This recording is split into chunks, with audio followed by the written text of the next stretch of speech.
So right now, here you are, it's 4 years that you've not had that relationship with your daughter. Mm-hmm.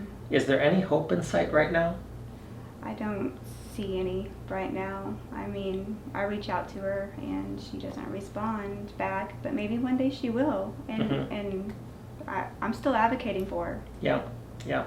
So, and here's something that I'd like to ask you about, because you had a judge there and you had an attorney. The attorney caused the problem. Mm-hmm.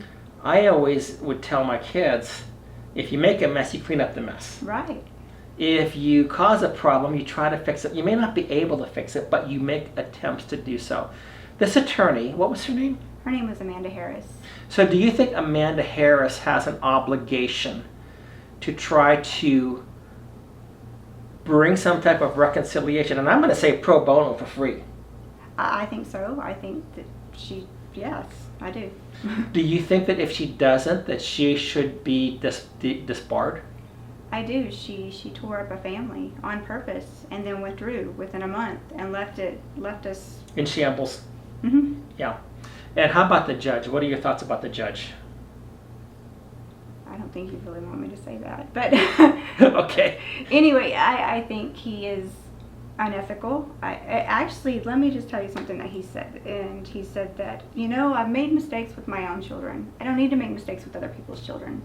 But I'm going to go ahead and suspend your visitation after we went through 50-something violations, every single one my ex admitted to. But the judge suspends my visitation and tells me that I have problems. Who's this judge? His name is Judge Stuart Messer. Judge Stuart Messer. In the 100 Judicial District Court. Okay. Well, Judge Stuart Messer, we would think that at the same point in time, you also have an obligation. So we have an attorney, we have a judge that has led to the destruction of a family. And Jessi, right now you said that because of what you've gone through, you've been helping other people, other families. Tell me a little bit about what that looks like. So it's really all the same. I mean, it's the same tactics, it's the same, they all use the same thing. I mean, it's all about money. Right. That's what they do. More conflict, more money they make. The longer they can drag it out, the more they can make. They don't care what happens to these families. All right. One thing is Mr. Huckabee made a very good point, is we're talking about a 16-year-old teenage girl. And I've had 16-year-old teenage girls in my house before. And I understand that there's some things that are difficult with handling teenage girls. And I'm not going to try to tell you that I can do it. That there are some things that a judge can do, and there are some things that a parent has to do. And it seems to me like both of you, to a certain degree, are asking me to decisions as opposed to legal decisions. It's not what I'm going to do. I'm not going to do that.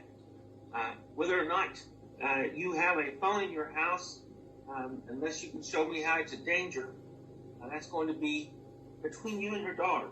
I'm not going to try to be a parent. I've done that and made my own fair share of mistakes with my own children. I don't need to make mistakes with other people's children.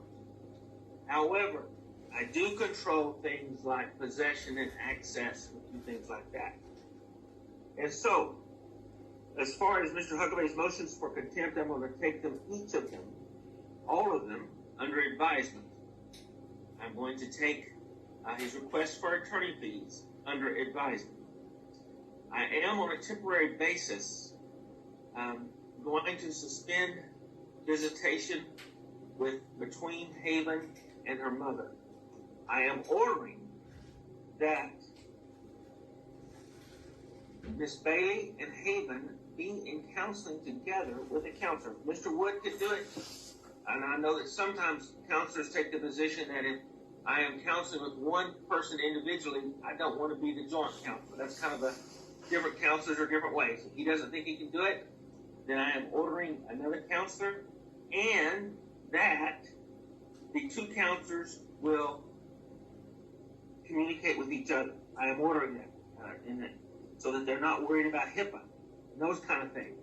That there is a court order ordering that they communicate together.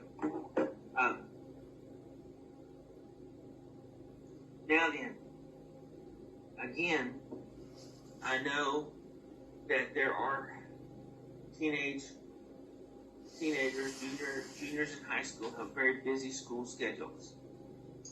The court order for counseling supersedes them. That may not make anybody very happy, but I can control school and I can control things like that. If we need to have an order from the court to the school, I will do that. I want Haven in counseling with Dr. Wood or Mr. Wood, David Wood.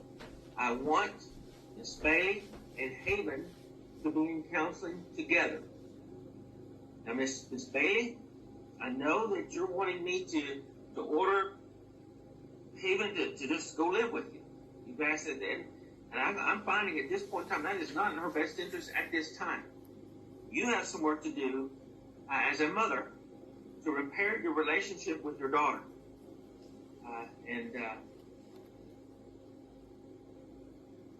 I'm not saying that's easy. I'm not saying that Haven is not also part of it, and that Mr. Holcomb is not part of it. Now, really, I can order you both not to talk about the hearing. I can order you both, and I am ordering you both not to talk about the court case or about each other. Don't do it. Mr. Holcomb, I'm ordering you to make sure that Haven has each counseling session. Now, if it takes a little adjustment, that's fine. But it's not going to be put off from August to October. That's not going to happen.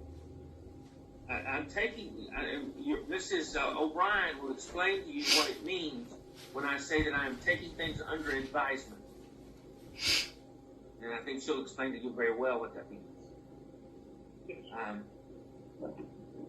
Because if you're in jail, where's Haven going to be? Yes, sir. And I'm not going to have that. I understand that there may be have to be some adjustments.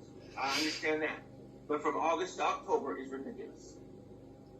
It can be done quicker than that. Now, if Mr. Wood and if there is another counselor recommends additional access between Haven and Miss Bailey, I hope that Mr. Huckabee and Ms. O'Brien, that the two of you can work towards getting that done without another court hearing.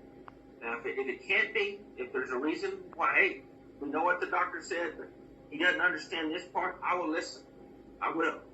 Because I know sometimes that's very real. But the inability to work together is not going to do either one of your clients a favor. If you come back in with an uncooperation situation, the thing about it is if you come back in and there's an allegation that neither one of you are cooperating, I will take that into consideration when I consider the best interest of the minor child.